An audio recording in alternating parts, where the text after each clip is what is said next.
Good evening, everyone, and welcome into the 10th episode of the Off the Reins podcast, presented by Stallion Stampede of the Shotgun Sports Network. My name is Ryan Messer, and guess what? It is home opener week, and we have 4 days until the home opener there at Protective Stadium. So make sure that you guys are following us on all of our social handles and that you guys are following us and have the notifications turned on because we are going to cover everything this weekend, starting with the uh, kickoff party and the championship ring ceremony on Friday. And then we will be there all day Saturday covering at Uptown and Protective Stadium, covering everything all the way up to kickoff. So make sure you guys have those notifications turned on and are following us on all of our social handles to make sure that we are you get all of those notifications. And we got a lot to cover tonight, so we had a couple interviews with Coach Holtz. We got to cover the game from Sunday, and let's go ahead and jump right on into it with the Birmingham Sports Brief, brought to us this week by Blue Spring Living Water.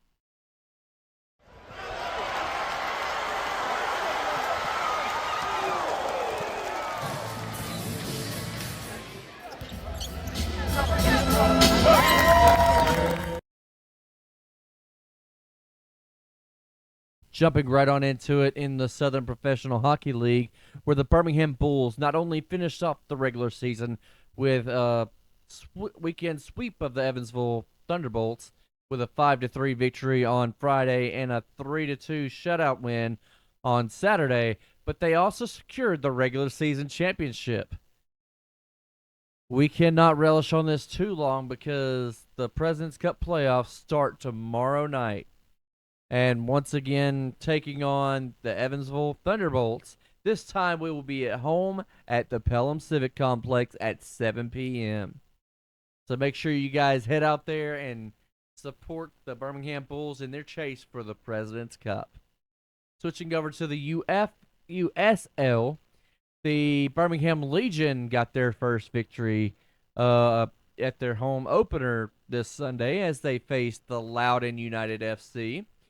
Even though Loudoun controlled the possession majority of the match, Legion still was able to triple up on them 3-1 in full time. The Legion are set to take on the North Carolina FC this Sunday at Protective Stadium at 4 p.m. So make sure you guys get out there and support the Legion. Lastly, we onto the MILB, where we were actually able to attend open practice with the Birmingham Barons on Wednesday. We had the opportunity to interview number one White Sox prospect Brian Ramos, who said he was glad to be back in Birmingham and has spent most of the offseason in Florida working on a swing and getting ready for the season. We also had a chance to talk to first baseman Tim Elko. We asked him how he prepared for the regular season, and he mentioned that he headed back to Oxford, Mississippi, and was able to get some work in. We also talked to him about how he and Stallions quarterback Matt Corral are both alumni of Ole Miss, and how now they are playing at the pro level here in Birmingham. To which he replied that it just shows how great the athletic program is there in Oxford. So, and that he's going to have to, shoot a text over to Matt to see how he's doing. Looking at how they did in practice, they looked great. I saw a bunch of them get up to bat, and they had some great BP. So, but that was a great predictor because they're looking great under manager Sergio Santos. But like I said, that is a great predictor because they wound up opening the season with a weekend sweep of the Chattanooga Lookouts.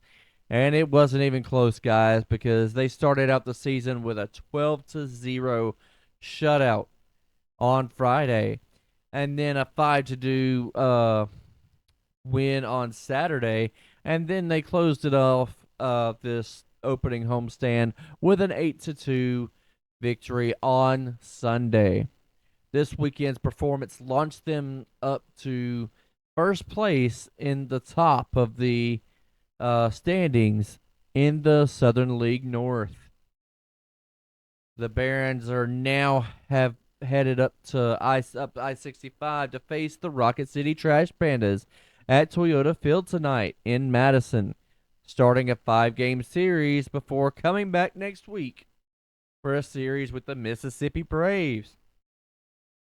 Hopefully we can keep this win streak going, but I'm stoked for it. I cannot wait to get back in those seats at Regents Field. Something else I'm stoked for is my next delivery from Blue Spring Living Water. The naturally minerally enriched water with such a smooth taste is locally sourced from right down the road in Blount County. And you can get it delivered right to your door as well, whether you're across the state or across the country. Take a step toward a healthier life with Blue Spring Living Water. I've got a question for you guys. Do you have a large investment in electronics and household appliances like I do? Make sure those items are covered that standard homeowners insurance won't cover, because Assurion can protect your investments from the inevitable. So make sure you hit the link in the description and see how Assurion can help protect you. Swapping back over to the Stallions, where this weekend we opened up the regular season in conference schedule with a trip to Detroit to take on the Michigan Panthers. And it turned out to be a battle of the defenses, with the Panthers and Stallions both opening it up with going 3 and out in their opening drives, with yet another quick 3 and out forced by the Stallions defense. CJ Marable was able to get the ball down the field, setting up the Stallions for a 34-yard field goal to end the scoreless streak. With Michigan's next possession, they moved the ball down the field well. However, they started the second quarter with EJ Perry getting picked off by AJ Thomas, with the Stallions deep in their own zone. Adrian Martinez stepped in under center, and they once again were able to get the ball down the field, majorly on the Martinez 29-yard run. Then the long drive sizzled out in the red zone, where the Birmingham Stallions settled for another Chris Blewett field goal. On the next drive, the Panthers placed Danny Etling in as quarterback, which eventually resulted in him trying to scramble for a first down before DeAndre Tillman forced a fumble recovered by Kenny Robinson. With Adrian Martinez under center once again, the Stallions moved the ball a bit despite the Panthers' defense putting the pressure on. The drive eventually ended in yet another Chris Blewett field goal, this time from 38 yards. On the next drive, EJ Perry being back in at quarterback, the Panthers finally got on the board with 2 consecutive plays that resulted in some major yardage and eventually a race to the end zone with a 76-yard pass to Marcus Sims for the touchdown. the next possession for each team resulted in quick 3-and-outs, which is just a testament of how strong both of these defenses are. I mean, it's really weird to see how how good the Stallions defense is because of how explosive historically their offense has been over the past 2 years. But it just looks like Coach Holtz's plan on bringing players in off the bench to keep everyone fresh, as he mentioned in post game, actually worked. So I got to give it up to him. He has a great game plan. Looks like he's going to try to keep the players on both offense and defense pretty fresh and swapping these guys out because he's mentioned multiple times before. You don't want to have a guy that's not really had any playing time out on the field when there's an injury. So, and trying to get him to win the game on an injury when he hasn't had any playing time through the season. So it's actually working out really well for the team. But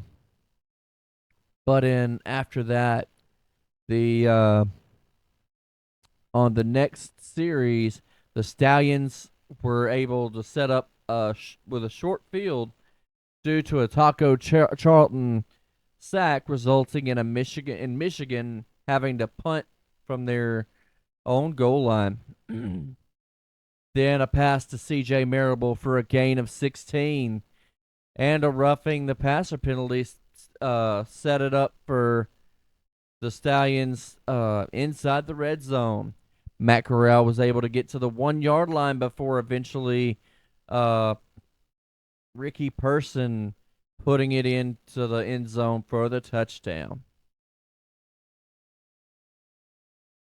I tell you what, that's somebody else that's really surprised me is Ricky Person this season. Him and C.J. Marable are really tearing it up, and it's really this run game is really good this year. But then, with less than 30 seconds until halftime, the Panthers were able to move the ball and set it up for a 62-yard Jake Bates field goal. Then, to start the second half, Adrian Martinez was back under center, and the Stallions were able to get the ball down the field, primarily off the legs of C.J. Marable and Adrian Martinez, eating up half the clock from the third quarter in the process. And they were able to get the ball down to the 1-yard line before a fumble forced the Stallions to go for a field goal. On the next series, the Panthers were able to get into the Birmingham zone with the help of an unnecessary roughness penalty to set up yet another Jake Bates field goal. That unnecessary roughness penalty was one of those that's kind of iffy to me because, yes, the quarterback was sliding, but, I mean, he was already in the stance of the tackle when he started sliding. So, but the league got it right officially because once he starts sliding, you can't really put any pressure on him. The next two series were short 3-and-outs, taking us to the fourth quarter. Matt Corral was able to lead the Stallions down the field once again, beating Ricky Person and C.J. Marable while making a few passes and running the ball himself to eat up as much clock as possible before eventually getting intercepted in the end zone. But the Stallions' defense did it once again by forcing yet another 3-and-out. After the punt, the Stallions decided to keep the run game going with two handoffs to CJ and a scamper by Matt Corral to try to burn some clock before punting it back to Michigan, with the clock being a factor and the Panthers down by 7, Perry was forced to move the ball through the air, and the drive eventually ended in yet another Taco Charlton sack on fourth down to keep deep in the Birmingham zone to seal the game for Birmingham. The defense showed up and showed out this weekend, as they did the kickoff game. Specifically, Taco Charlton recording 8 tackles for loss, and seven of them being sacks for a total of 84 yards lost by Michigan. But another thing that I think is a really kind of a hidden gem is this offensive line, because the Stallions were able to rush the ball for over 160 yards for not only this game, but the previous game.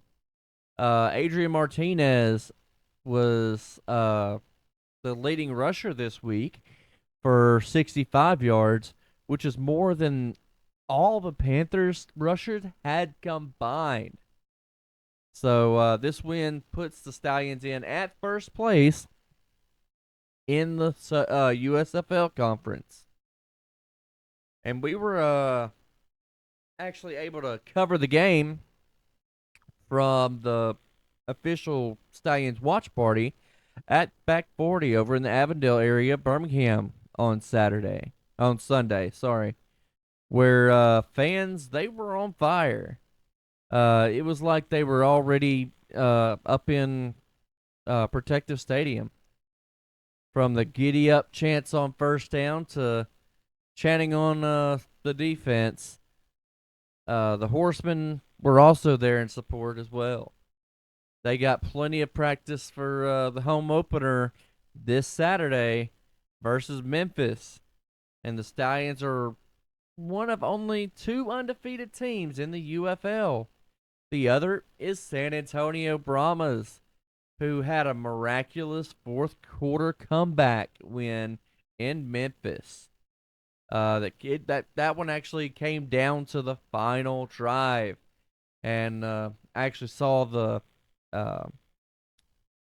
post that the UFL did this weekend, just today, where you could actually hear on the mic Coach Flip's aggravation in that drive, just getting away from them after winning literally 3/4 of the game, all the way up to the final seconds, where they scored the touchdown and Brahmas wound up winning it. Unfortunately, though, we did find out today that Destroying is going to be out for the rest of the season. He apparently suffered a broken, some fractures in his neck. That's going to actually sideline him for the rest of the season. So he said he made his appreciation post out to the UFL and to the Brahmas. I thought that was unfortunate, but he admitted that it was because he wasn't following his structure like he was supposed to. The other Saturday game featured the reigning XFL champions, Arlington Renegades, heading off into St. Louis, where both teams kept things close. And that one eventually came down to a last-second field goal, winning it for St. Louis. And then the weekend was closed out by yet another close game where the Houston Roughnecks went into Audi Field, where the defenders ultimately came away with the win. And yes, the beer snake was on hand for that game. Luckily, we don't have to deal with that one this year because DC is going to have to come to Protective.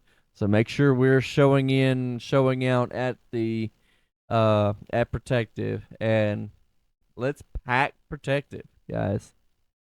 Also on Sunday, something we broke first. We were the first media outlet to cover that the Birmingham Stallions will be receiving their 2023 championship rings at the kickoff party happening at Ghost Train over in Avondale starting at 5 p.m. There will be a meet and greet and much more. So we'll be excited to see everyone out there. We were told that Alex Magoo was going to be there. We actually heard that from Coach Holtz today. And a lot of other players from the last year's team are said to be making appearances as well. So I want to make sure you guys get out there, and I hope to see you guys out there. Today, we were actually able to talk to Coach Holtz, and he discussed how well the defense has performed over the past few games, allowing just over 100 rushing yards across both games. We also asked him about the offensive line and what role they had to play in the victory on Sunday. He said the entire line is very engaged with one another and described the entire offense as a whole as selfless. He also mentioned that he's excited to come back to Birmingham and that he's ready to play in front of the fans because he even said that he's ready to hit up some of the local restaurants as well. But we've got to get out there and show up and show out. There are $10 tickets still available, guys. How is that even possible? So make sure if you don't have your tickets, go out, get tickets. If you know somebody that wants to go to the game but just doesn't even know, just buy them a couple extra and send it to them because we want to pack protective, guys. Speaking of Saturday, though, we will be bringing you coverage from the area all day on Saturday. We will be covering the ring ceremony and the kickoff party on Friday as well. But all day Saturday, guys. Make sure those we're gonna have the stallion stomp, the tailgates. We're gonna bring it all to you guys. So make sure that you guys pack protective and make sure that you guys have the tickets, have your tickets. Tell your friends to come out. Like I said, they have tickets as low as $10. So we need a pack protective on Saturday. Make sure those notifications are on because you guys do not want to miss a thing. But as for me, I'll see you guys on Friday night at the kickoff party. And giddy up.